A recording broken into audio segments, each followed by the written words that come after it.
Remember when the low rumble of a dependable hay baler was the soundtrack of hardworking summers?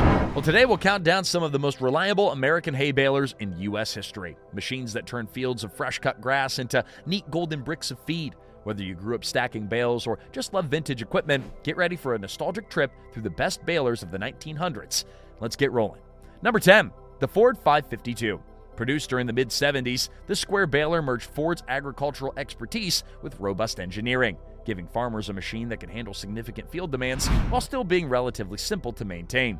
Known for its partial shift gearboxes and easy-to-adjust knotter systems, the 552 saved time and manpower in small to medium operations. The thick steel chassis helped the baler stay durable during seasons of heavy usage. In terms of performance, it generally produced consistent tight bales, thanks in part to well-designed feeder forks that ensured even material distribution. Farmers who ran the Ford 552 often praised its user-friendly approach. Routine maintenance tasks like lubricating the chains or checking the knotter tolerance were all straightforward, reducing downtime during busy harvest windows. These early generations of Ford balers also came with accessible replacement parts, so repairs never had to break the bank. Though it was eventually overshadowed by more advanced models, the 552 still holds an important place in haying history. Its reliability and moderate price point made it a go-to choice for those looking to get the job done without too much fuss. For many rural communities, seeing that bright Ford blue in the field was a sign that summer had officially arrived. If you're nostalgic for a baler that bridged the gap between older mechanical systems and modern, more automated ones, the Ford 552 definitely deserves a tip of the hat. With an accessible design and an emphasis on reliability, it still stands as a testament to Ford's role in American farming. And while it may not have the same star power as some of the John Deere or New Holland models, it quietly earned a reputation for being dependable whenever the sun was shining and the hay needed baling. Truth be told, the 552 stands tall in Ford's storied lineup, reminding us that quality engineering often speaks for itself. Number 8, the Oliver 520. The Oliver 520 was released in the mid-1950s. This model exemplified Oliver's commitment to innovation. The 520 was a small square baler that utilized a robust feeding system to ensure consistent bale density. At its core, the 520 had a straightforward design, heavy-duty plunger components, a simple knotter assembly, and sturdy sheet metal that withstood daily wear. This reliability earned it a loyal following among farmers who needed a machine that was capable of handling mixed grasses and alfalfa without constant adjustments. One of the 520's standout features was its pickup head, designed to sweep up hay efficiently. Now, even in less than ideal field conditions, Oliver engineers placed great emphasis on keeping the flow of crops smooth, from the pickup reel to the bale chamber. For many operators, that meant fewer missed spots and fewer lumps in their windrows. Jokes aside, the 520's engineering was ahead of its time in certain respects, offering real ease of service. Even novices could learn to replace twine, adjust the feeder forks, or service the knotter with a basic set of tools. Another notable aspect was Oliver's dedication to operator comfort. Though simple by today's standards, the 520 offered easy access service points and a reliable gear-driven design that rarely caused mechanical headaches. This no-frills approach resonated well with farmers who'd rather spend their time in the fields than wrestling with complicated machinery. Part support in the mid-1900s was strong, thanks to Oliver's widespread dealer network, ensuring that you could keep your baler in top shape without hunting far and wide for a spare. Eventually, as the agricultural industry shifted and Oliver merged into other brand names, the 520 became more of a nostalgic artifact. Yet, among vintage equipment collectors and those who prefer to do things the old-fashioned way, this baler's legacy remains strong. If you ever stumbled upon a well-maintained Oliver 520, you'll see firsthand how its reliability carried the brand's storied reputation well into modern times. Number 7, the Case Model 200. Introduced in the early 1960s, the Model 200 square baler continued the proud tradition of J.I. Case farm machinery, delivering durability and ease of use to mid-century farms. Powered typically off the tractor's PTO, the Model 200 featured a rugged plunger and crank assembly that could withstand the rigors of baling heavier grasses. Many farmers appreciated that this design not only reduced the risk of mechanical failure, but also allowed for relatively fast baling speeds.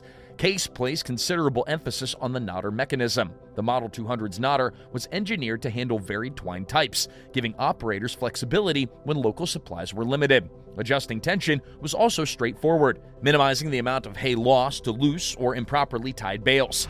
Despite its robust build, The baler was not overly heavy, which helped smaller tractors manage it with relative ease. Where the Model 200 shined was in its adaptability. In all seriousness, you could walk into many Case dealerships back in the day to get tips on how to adjust the bale density or tweak the pickup height for different crops. The brand's extensive service network made it easier for farmers to keep the machine running smoothly. Meanwhile, straightforward lubrication points and easy access to chains and sprockets simplified regular maintenance. In terms of design, Case opted for practical solutions, like a simple slip clutch and readily accessible service panels. This approach resonated with farmers who valued function over flair. While later models did introduce more automation, the Model 200 maintained a strong reputation as a solid workhorse well into the late 1900s. Even as larger operations moved on to high-capacity or round balers, the 200 stayed in service on many small farms. Today, collectors remember it fondly for its consistent performance and the sense of heritage it embodied, tying modern Case IH equipment back to its roots. Number 6, the Heston Model 4800. Heston, founded in 1947, revolutionized hay equipment in the 1970s with the introduction of their big square baler concept. Among their lineup, the 4800 emerged as a pioneering machine. This wasn't your typical small square baler. Its design catered to farmers seeking higher capacity baling without resorting to round bales. Capable of producing large, dense rectangular bales, the 4800 simplified stacking and transport, a big advantage for operations that wanted to maximize storage space. Technically, Heston's balers featured an advanced plunger system and knotter arrangement engineered to tie stronger knots on the bigger bales. In reality, when you're dealing with hefty hay packs, the twine tension and knotter reliability are no joke. The 4800 excelled in these areas, reducing the frequency of the broken bales in the field. Many operators found the 4800's feeding system notably smooth, which cut down on clogs and interruptions. Although the 4800 was more complex than earlier small square balers, Heston tried to keep maintenance relatively manageable. Parts like the stuffer mechanism, knotter assemblies, and the drive chains were designed for relatively straightforward servicing, provided that you followed the manual and had the proper wrenches on hand. Heston's strong dealer network in the mid to late 1900s also helped with parts availability. For farmers transitioning from small squares to bigger systems, the 4800's bale shape was a game changer. The uniform, rectangular blocks could all be stacked in tighter configurations, making it more efficient to store and ship. Now, over time, Heston's name became synonymous with large square balers, and the 4800 played a starring role in solidifying that reputation. Though overshadowed by subsequent models featuring more automation and higher capacity, this groundbreaking baler remains a favorite of enthusiasts who appreciate how it bridged the gap between old and new. If you see one rolling through a field, it's a living slice of haymaking history that set the stage for modern, large-scale operations. Number 5, the International Harvester Model 45. The International Harvester Model 45, introduced in the early 1950s. Now, this baler quickly gained a following among farmers who trusted the International Harvester brand for nearly all aspects of their operations.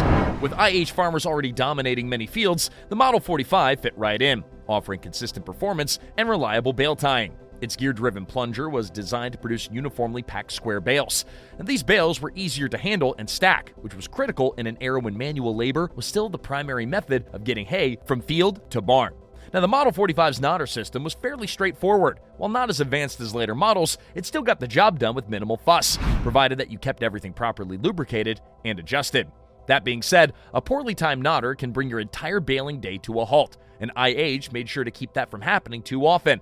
A key advantage was the machine's compatibility with twine types available at the time, ensuring that even remote farms could keep the baler running without hunting for specialty supplies. Where the Model 45 truly shined was in its durability. The sheet metal and frame were built to withstand the usual wear of dust, debris, and fluctuating field conditions. Many older farmers recall using the Model 45 season after season with only routine tune-ups. And because International Harvester had a widespread dealer network, parts and service advice were never out of reach.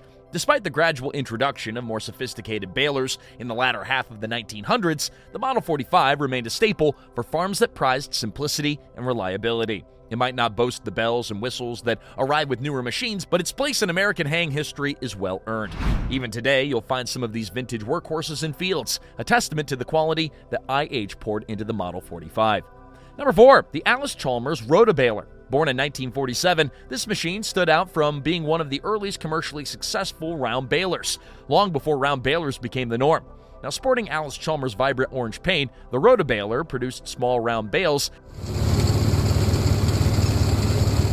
that weighed roughly 50 to 75 pounds each, making them manageable for a single person to handle. The innovative design automatically wrapped each bale with twine before discharging it into the field. Now, for many, this was revolutionary as it reduced labor compared to manually tying or stacking square bales. Mechanically, the rotobaler used a clever belt and roller system to roll the hay into compact cylinders. Its operation was mesmerizing to watch as the baler gradually gathered windrows onto a tightly bound roll. A key feature was the built-in tying mechanism, which eased the workflow considerably. Early adopters realized that they could cut down on extra help during harvest season because the bales were already bound and easy to move. Now, of course, the rotobaler wasn't without quirks. Operators had to master the timing, stopping the tractor momentarily while the bale was tied and ejected. This learning curve led some to prefer traditional square balers, which kept them rolling continuously. Yet, for smaller farms or those willing to adapt, the rotobaler was a game changer. Reliability-wise, Allis-Chalmers used sturdy components, and with proper upkeep, many rotobalers provided years of service. When parts were needed, Allis-Chalmers' dealer network in the 1950s and 60s helped keep downtime to a minimum. As bigger round balers gained popularity later in the century, the rotobaler gradually faded from large-scale use. Still, its place in American baler lore remains unique. Collectors love restoring these compact orange wonders, and they stand as a reminder that the round baling concept has been part of U.S. farming heritage for much longer than what most people realize. It paved the way for future innovations and remains a testament to Allis-Chalmers' forward thinking in the mid-1900s. Number 3, the New Holland Super 77. The early 1950s represented a leap forward for New Holland, which already had been making hay-related equipment for decades. The small square baler was known for its improvised feeding system and knotter mechanism that delivered more consistent ties than some of its competitors. Many farmers recall how the Super 77 could handle a variety of crops, from grass hay to alfalfa, without frequent plug-ups. A highlight was the Super 77's two-twine knotter design, which made for tidy, secure bales. Once you got everything dialed in, you could roll through the field at a decent clip and watch those little rectangular packages all pile up. Maintenance on the Super 77 was comparatively straightforward. The pickup reel, feeder forks, and plunger were all within easy reach, and daily lubrication points were clearly marked. A nice perk in an era when manuals weren't always read cover to cover. New Holland's approach to marketing and distribution also aided the Super 77's success. They had a solid dealer network across rural America by the mid-1900s, ensuring that parts, service, and general advice was all readily available. This robust support made it easier for farmers to keep their balers in top shape, even after multiple seasons of heavy use. And while the Super 77 was eventually succeeded by newer models like the Super 68 and beyond, it laid much of the groundwork for New Holland's reputation as a leader in hay equipment. For collectors and nostalgic farmers alike, the Super 77 stands as a testament to American ingenuity in mechanized agriculture. Even today, spotting one of these yellow and red balers in a museum or vintage equipment show brings back memories of sweat-soaked afternoons and the satisfying thump of hay turning into neatly tied bales. Its reliability, coupled with New Holland's name recognition, cements the Super 77 as one of the iconic balers of its time. Number 2, John Deere 14T. Launched in 1957 and produced in the early 1960s, the 14T quickly became a favorite among farmers who appreciated Deere's blend of innovation and user-friendly design. Featuring Deere's classic green and yellow paint scheme, the 14T was a small square baler capable of producing well-packed bales that were easy to stack and transport. Its feeding system used an auger and feeder forks to move hay into the bale chamber, reducing the likelihood of clogging. One of the 14T's biggest selling points was its knotter assembly, designed to be relatively foolproof. It offered consistent tying performance as long as the twine tension and timing were properly set. Jokes aside, there's nothing more aggravating than a run of broken bales at the worst possible moment. Farmers who maintained the 14T said it rarely let them down, even during long hours in the field. A wide pickup reel and adjustable gauge wheels further improved its adaptability to different field conditions. John Deere's extensive dealership network allowed farmers to easily access replacement parts and expert advice. For many, that was a game changer, since a broken chain or knotter gear could otherwise bring an entire operation to a standstill. Routine maintenance, like greasing the plunger bearings or checking the knotter cam, was all straightforward, and the baler's design made most components accessible without major disassembly. Over time, the 14T was succeeded by models like the 24T, but it left behind a strong legacy. Many who started their baling days with a 14T still speak fondly of its reliability. Today, you can find well-preserved 14Ts in a vintage equipment show or even at farms still at work maybe, on smaller farms. A true testament to the craftsmanship that John Deere poured into this mid-century machine. Now, if you ever see one in action, you'll understand why it remains such an icon in American baler history. Number 1. The John Deere 24T. Finally, the John Deere 24T, introduced around 1960. The 24T built on the successes of its predecessor, the 14T, and quickly earned a reputation as one of the most reliable small square balers of the mid to late 1900s. The 24T featured a streamlined feeding system, improved knotter components, and an overall sturdier frame. This meant fewer missed ties, denser bales, and less downtime. A triple win for hardworking farmers. For many, switching from old balers to the 24T was like night and day in terms of efficiency and maintenance. Mechanically, the 24T used a feed fork system that provided a smooth flow of materials into the bale chamber. This helped reduce leaf loss in alfalfa and maintain more uniform bale density. The knotter design was refined with better twine tension controls and more robust gears that can help you handle a bigger workload without slipping. Seriously though, when you talk to veteran farmers, you'll often hear that the 24T was the kind of baler that you could just set and forget, provided that you gave it a bit of grease and watched your twine supply. John Deere's monumental dealer presence across rural America made owning a 24T even more attractive. Quick access to parts and professional service meant that even if something did break, the downtime was all minimized. This level of support helped the 24T dominate in a competitive market, where baler reliability could make or break a harvest season.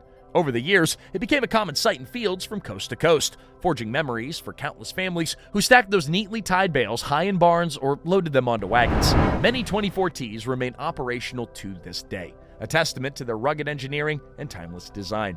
So when you ask collectors and longtime users of the quintessential vintage American baler, the 24T, it'll inevitably top the list. It wasn't just a piece of farm equipment, it was a piece of the family operation, a reliable partner that helped transform hard work into tangible results year after year, season after season. We hope you enjoyed this nostalgic look back at the 10 most reliable American hay balers in U.S. history. These machines were the backbone of countless harvest seasons and remain symbols of American farming ingenuity. Whether you owned one, worked behind one, or just admired their design from afar, there's no denying their legacy. And if you'd like to relive more vintage farm equipment memories, well, stick around and subscribe to the channel. Thanks for watching, and here's to preserving the heritage of hardworking machines that help feed the nation.